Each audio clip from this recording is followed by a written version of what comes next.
Halo semua, perkenalkan nama aku Miranda Sinaga dengan NIM 2306113272 dari kelas TIPP. Tujuan dibuatnya video ini adalah untuk memenuhi tugas mata kuliah praktikum mikrobiologi industri dengan asisten laboratorium Kak Yohana Enzelina Marsowit dan Bang Bihal Bifatlika.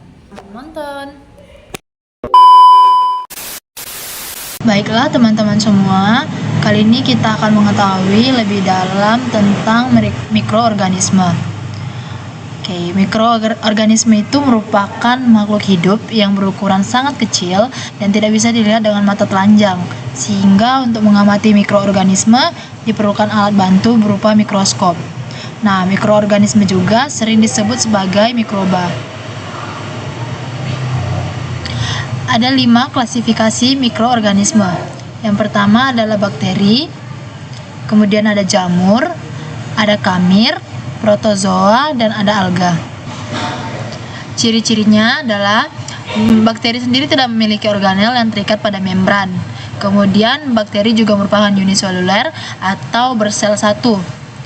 Bakteri juga berukuran sangat kecil dan biasanya hanya dapat dilihat oleh mikroskopis. Kemudian ada jamur. Jamur merupakan tanaman yang tidak memiliki klorofil sehingga tidak bisa melakukan proses fotosintesis untuk menghasilkan makanan sendiri. Nah, manfaat dari jamur punya banyak manfaat nih, seperti jamur itu mengandung selenium, vitamin B6 dan vitamin D yang berperan penting dalam meningkatkan sistem kekebalan tubuh. Kemudian ada kamir.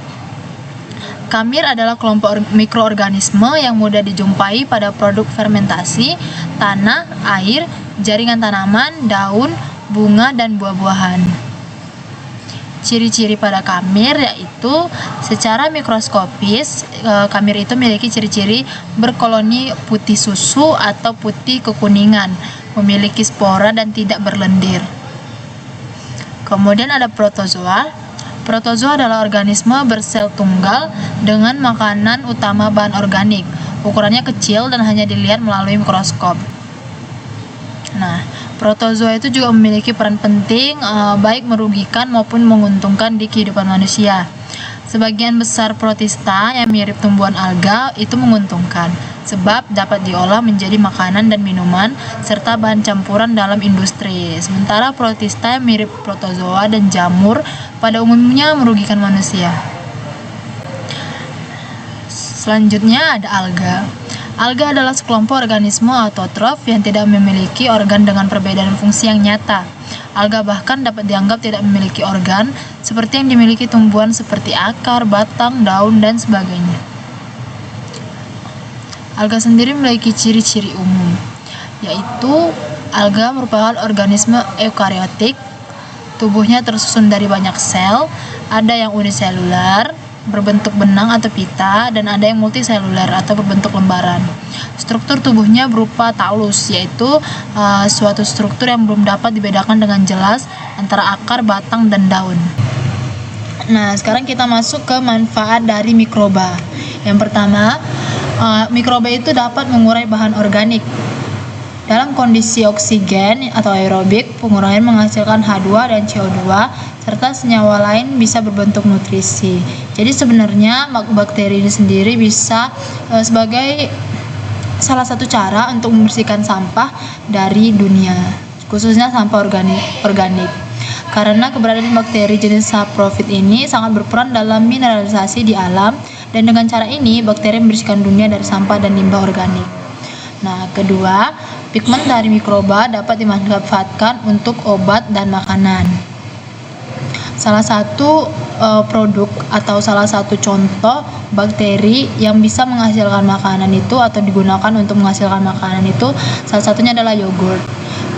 Yogurt, keju, alkohol itu merupakan salah satu produk yang memanfaatkan mikroba sehingga menghasilkan susu fermentasi yang kemudian diolah lagi menjadi produk-produk tersebut.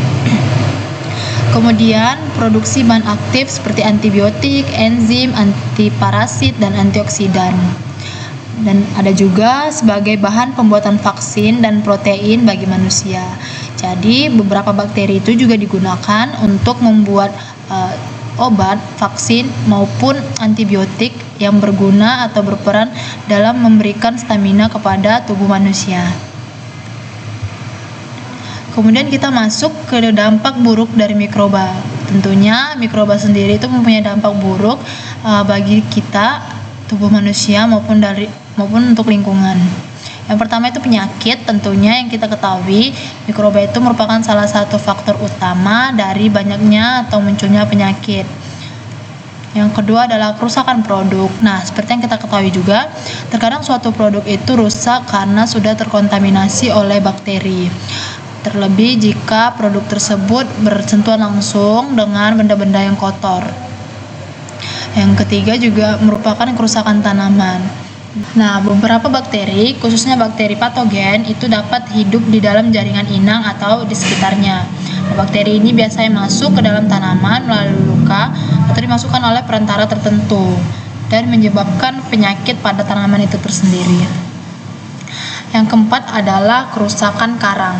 Kerusakan karang itu terjadi akibat pemanasan suhu dari peningkatan pengasaman laut yang dapat mengganggu mikrobioma karang atau pemutihan karang. Sekian video yang bisa aku sampaikan. Mohon maaf bila ada kesalahan atau salah pengucapan. Semoga video ini bermanfaat bagi yang menonton. Bye bye.